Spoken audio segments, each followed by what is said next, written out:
Hello everyone, welcome to the Market Internal Review for July 24th, 2023. We started the day with a small gap up. We had I think about a 7, oh no, actually okay. It was a little bit better gap up of $1. We did see quite a hot New York Stock Exchange on the open. We were above the neutral zone, about 700 stocks advancing. We were making quick progress to that 1500 level.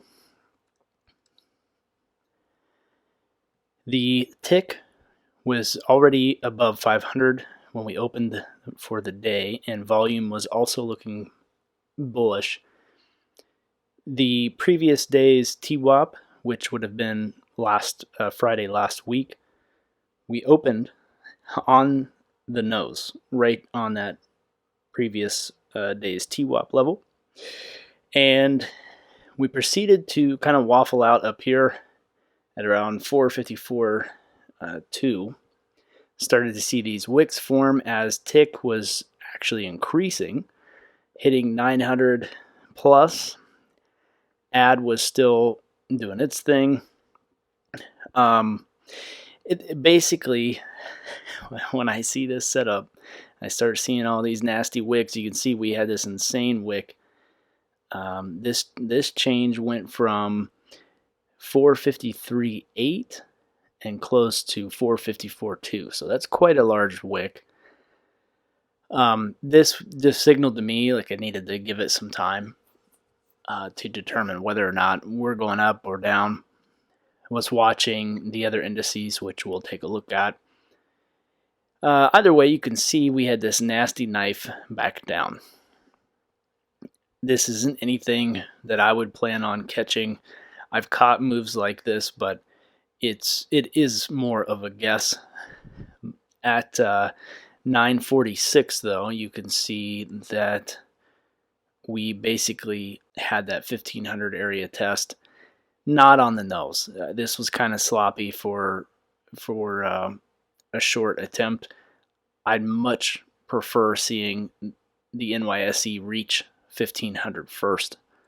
You can see we bounced back down into the previous to Friday's standard deviation, first standard deviation zone.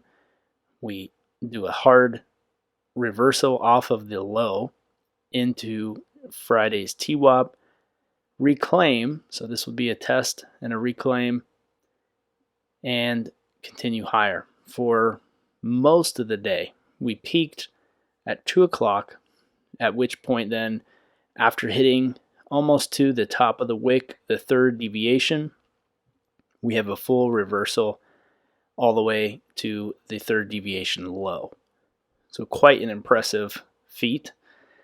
We were in a trend imbalance, so that did allow for some price discovery, which we did have, but it was very mixed.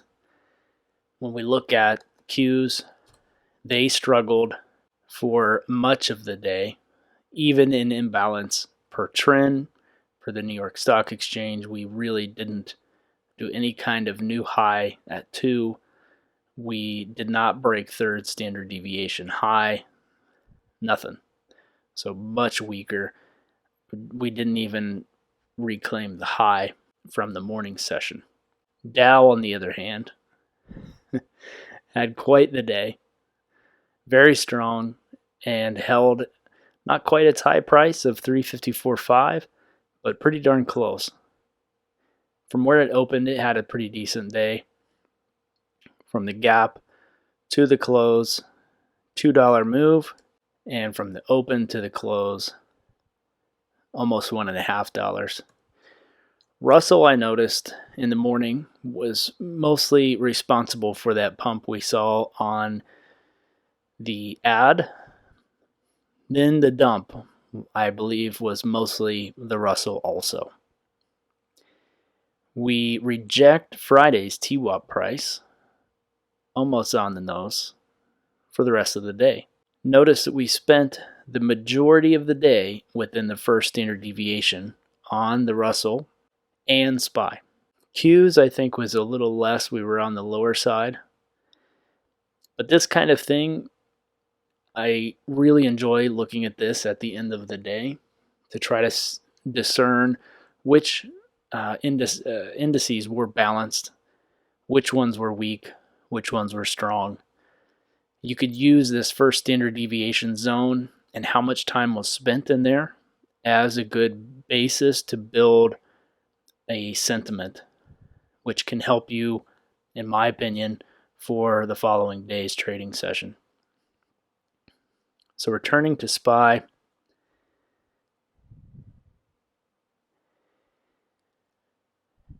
so with the imbalance, we see ADD has been struggling a lot more with the 20 SMA trend. So it flipped many times in the first half of the day, right? So if we split this up, you look from here back to the morning, and it's all over the place where the band itself is bright, then it's dim, then it's kind of bright again, then it's really bright again, then it's dim. So there's a handful of trending days that we've had recently. I would challenge you to go back and review those and look at, for all the days where we really had a strong move one way or the other, this counts for bearish days also, what did the morning, like first 30 minutes look like? Was the ad waffling a whole lot, flipping sides between bull bear? Was trend ducking in and out of balance, disappearing altogether? What did it look like? This first 30 minutes, first 15 even, you can start to learn a little bit more about what the day is going to look like. But one thing you'll notice is trending days, typically, they don't spend a lot of time in their morning session area. They're heading out. There's a massive liquidity coming in, lots of inflows, and it's moving the markets in a much more confident manner, not this kind of candle action here. So my goal personally, when using the internals, yes, is to make some money, is to find good trade setups and fantastic entries. But I'm also on a mission to find those trending days where the move is sustained and I don't have to fret so much about every bar that's printed on a 2-minute chart. It's exhausting. Looking at the standard deviation, that first standard deviation on SPY for the day, I would say it's mostly balanced. It's neutral. Looking at Qs, I'm going to say mostly the same, but because we had such an extreme low on the standard deviations and it's a much wider band, we did not break to the upside like extreme zones of the second and third deviation like we did for the low side. I'm going to say tech overall is not neutral. It's more bearish. It's weaker. As far as the Dow is concerned, I think you probably know what I'm going to say. They didn't spend hardly any time past the morning where tiwap's still building its data set. They didn't spend any time in the lower standard deviations. It was all upside. So very strong. Russell, I'm going to say slightly bearish to neutral. We ran up real hard. I don't necessarily consider this a second deviation hit. Again, it's the morning. The data is still building out. I do consider this more of a second standard deviation low test, but we did reclaim TWAP and we mostly stayed within the first standard deviation right around TWAP for the rest of the day. I would say 2/3 of the day. And while we didn't reclaim Friday's TWAP price, we definitely hit it a couple times. So I'm going to say slightly weak, but mostly neutral. It'll be interesting to watch them tomorrow. All right, apologies if you're hearing some rain noise. There's not much I can do about that, but we're going to go into the ad chart here. So the ad chart, like I said, mostly flat because of the 20 SMA flipping. We stayed within the range here most of the day, and we did reject the 1500 area, but we also held the bullish, very weak, but bullish area, and we kind of curled it up back up to the range high, but we didn't quite make it. So mostly neutral, slightly bullish. The volt itself, however, this was incredibly bullish. Now we did not break the upside extreme level that I like to see, but this was strong enough volume for me to come out with kind of my thesis for potential upside tomorrow. Now, what are the risks to that? We have FOMC starting tomorrow. It's a 2-day deal. It starts tomorrow. It runs into the 26th. Tuesday after hours, we also have Microsoft and Google earnings. And then I believe Meta earnings on Wednesday, extended hours. So it's gonna be messy, is my guess. I'm gonna be watching the Russ. I've been saying it in the last handful of videos. Russ is absolutely moving things around, and I guess to a point it makes sense. It's 2,000 stocks. It's going to have an effect on the New York Stock Exchange, and I'm going to be watching it, because if Dow continues to rip, then I think SPY can move regardless of tech if Russell starts to move. So I'm going to be kind of watching. Okay, is Dow up? And I have a bullish sentiment. All right, what's Russ doing? If Russ is following suit, then I'm going to look to go long on SPY, assuming all the other internals align with that. Zooming out a little bit here, I'm going to take a look at the monthly TWAP on the Qs. So one thing that I was watching today is basically what was happening with the monthly TWAP. Were we holding within these levels? Did we reach the monthly TWAP price itself? What's the price action look like? So I'm using the 2-minute candles to have the most tick data available to TWAP on the monthly. It's definitely a stretch. If there's enough tick data, I won't be able to use 2-minute, but it has been working so far. I'm noticing the band starting to curl in, even though TWAP is coming up.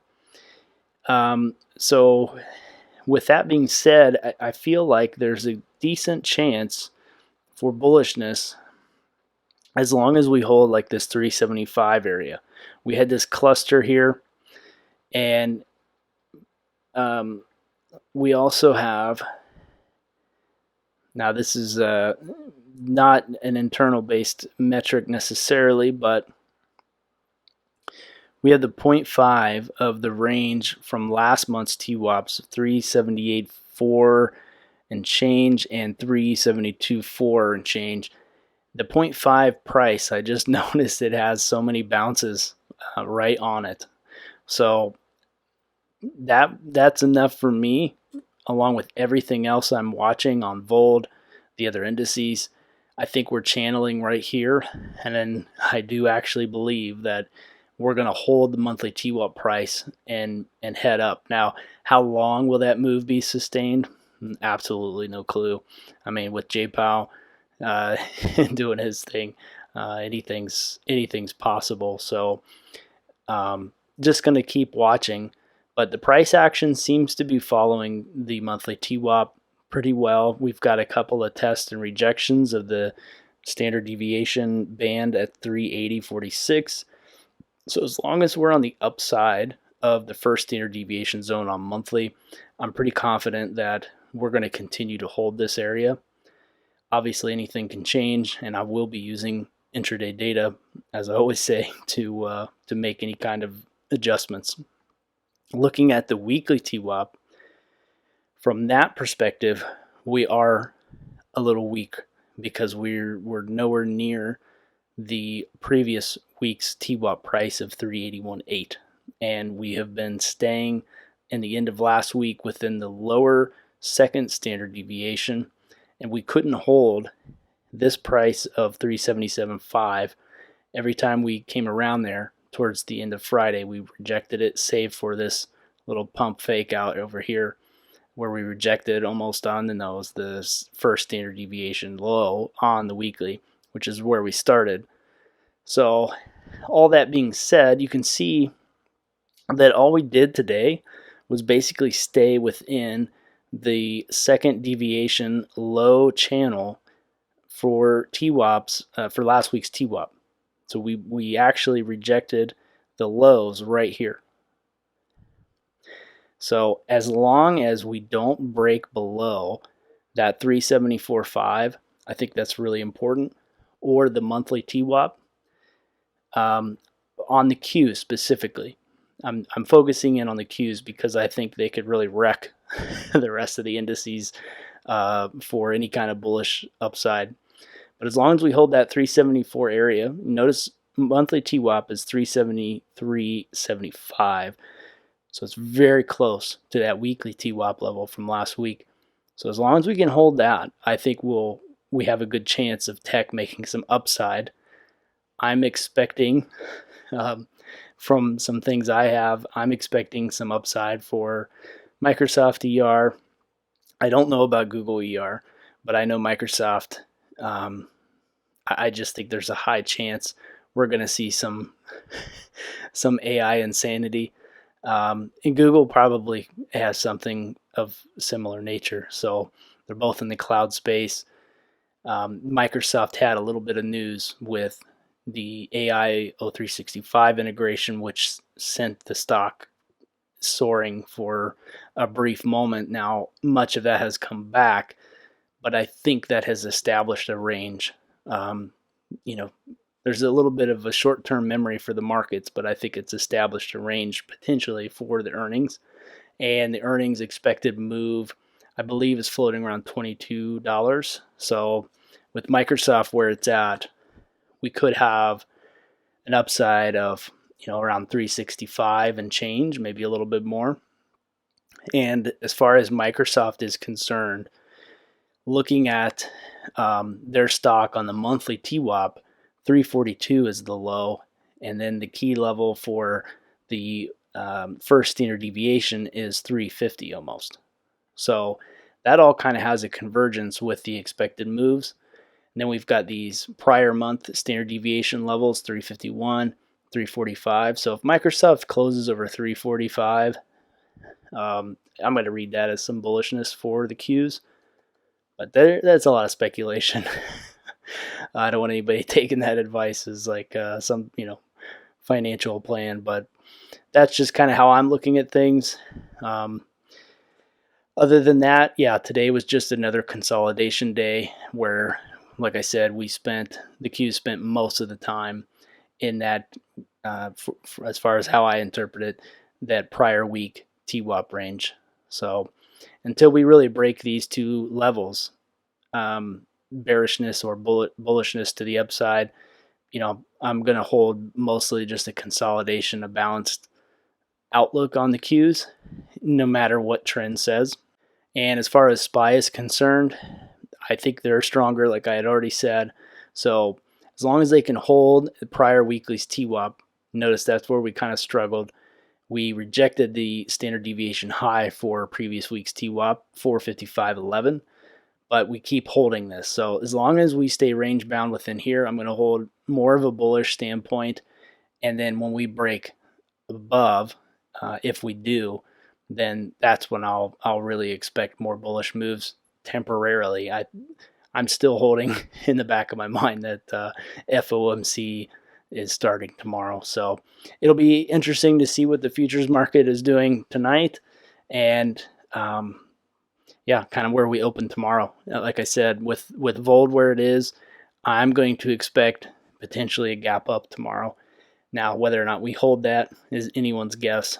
With FOMC, price action, if you've traded around that time or just watched the charts, it can get quite hairy. So be safe. Hope you had an okay day today on the markets, even though there wasn't, at least on the indexes, a whole lot of movement. And stay safe tomorrow with FOMC on Wednesday and all these crazy earnings. And as always, happy trading, and thank you for watching.